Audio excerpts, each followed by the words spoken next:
2 কোটি টাকা ঘুষ দিয়ে জামিনে মুক্তি পেয়েছেন আলোচিত কন্টেন্ট ক্রিয়েটর তৌহিদুদ্দিন আফ্রিদি। দীর্ঘ 1.5 বছর জেলে থাকার পর নিজের 18 কেজি ওজন বাড়িয়ে যেন একেবারে নতুন রূপে ফিরেছেন তিনি। তবে মুক্তি পাওয়ার পর থেকেই বারবার শুধু একজনের নামই উচ্চারণ করছে আফ্রিদি, রাহি। কিন্তু কেন, কি করতে চলেছেন তিনি রাহির সঙ্গে, আর কোথায় বা লুকিয়ে আছে রাহি? চলুন জেনে নেওয়া যাক বিস্তারিত ঘটনা। একসময়ের জনপ্রিয় কন্টেন্ট ক্রিয়েটর তৌহিদুদ্দিন আফ্রিদি, যার ভিডিওর জন্য অপেক্ষা করত লাখ লাখ ভক্ত অনুরাগী, কিন্তু সেই আফ্রিদির জীবনে নেমে আসে ভয়াবহ অন্ধকার। তার সবচেয়ে বিশ্বস্ত বন্ধু রাহির জবানবন্দিতেই প্রকাশ পায় আফ্রিদির নানা গোপন তথ্য, আর এরপরই নানুর বাড়ি থেকে গ্রেফতার করা হয় তাকে। দীর্ঘ 1.5 বছর কারাগারে থাকার পর গতকাল অবশেষে জামিনে মুক্তি পান আফ্রিদি। প্রথম অবস্থায় ঠিকমতো হাঁটতেও পারছিলেন না তিনি। হুইল চেয়ারে করে সরাসরি চলে যান হাসপাতালে, সেখানে প্রাথমিক চিকিৎসা নেন। তার বিশ্বস্ত সহকারীর দাবি, রিমান্ডের সময় কোমর ও হাঁটুতে গুরুতর আঘাত পেয়েছেন আফ্রিদি। এখনো সহজভাবে দাঁড়াতে পারেন না তিনি। তবে এত কিছুর মাঝেও জেল থেকে বের হয়েই প্রথমে সন্তানকে কোলে নেন আফ্রিদি। দীর্ঘদিন পর নিজের সন্তানকে বুকে জড়িয়ে ধরে আবেগপ্রবণ হয়ে পড়েন তিনি। আর ঠিক তখনই বারবার রাহির কথা জিজ্ঞেস করতে দেখা যায় তাকে। এমনকি হাসপাতালে থাকা অবস্থাতেও নাকি বলেছেন, আমি রাহির সঙ্গে দেখা করতে চাই,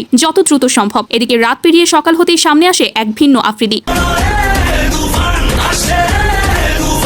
গাল ভর্তি দাড়ি, বদলে যাওয়া চেহারা, আর আগের তুলনায় প্রায় 18 কেজি বেশি ওজন। দেখে অনেকেই বলছেন তাকে যেন পুরোপুরি অন্য মানুষ লাগছে। তবে শুধু লুক নয়, আগের সেই আত্মবিশ্বাসও যেন ফিরে এসেছে দ্বিগুণ শক্তি হয়ে। অন্যদিকে রাহির কোনো খোঁজ পাওয়া যাচ্ছে না। একাধিকবার যোগাযোগের চেষ্টা করেও তাকে পাওয়া যায়নি। বিভিন্ন সূত্রের দাবি, ইতোমধ্যেই দেশ ছেড়ে পালিয়ে গেছে রাহি। তবে প্রশ্ন হচ্ছে, জেল থেকে বের হয়ে কি রাহির সঙ্গে বোঝাপড়া করতে চান আফ্রিদি, নাকি ক্ষমা চাইবেন তার কাছে, নাকি সামনে আসতে চলেছে আরো বড় কোনো বিস্ফোরক ঘটনা? এখন পুরো বিষয়টির দিকে তাকিয়ে আছে নেটিজেনরা। তবে জানা গেছে আফ্রিদির সামনে রয়েছে একটি গুরুত্বপূর্ণ অপারেশন। সেই অপারেশনের জন্য সবার কাছে দোয়াও চেয়েছেন তিনি। কারাগারের দীর্ঘ নির্মম যন্ত্রণা যেন এক মুহূর্তেই ভুলে গেছেন নিজের সন্তানকে বুকে জড়িয়ে। এখন দেখার বিষয়, তৌহিদুদ্দিন আফ্রিদি কি আবারও আগের জীবনে ফিরে আসবেন, নাকি কারাগারের শিক্ষা নিয়ে নতুনভাবে শুরু করবেন জীবন? আর রাহির সাথেই বা কি ঘটতে চলেছে সেটাও এখনো জানা যাচ্ছে না। তবে বেচারা ভয়ে পলাতক বর্তমানে। তো ভিউয়ার্স, তৌহিদুদ্দিন আফ্রিদির এই পরিবর্তন দেখে আপনাদের কি মনে হচ্ছে, এবং রাহির সাথে সে কি করতে চলেছে বলে আপনি মনে করছেন? অবশ্যই সেটা কমেন্টে জানাতে ভুলবেন না।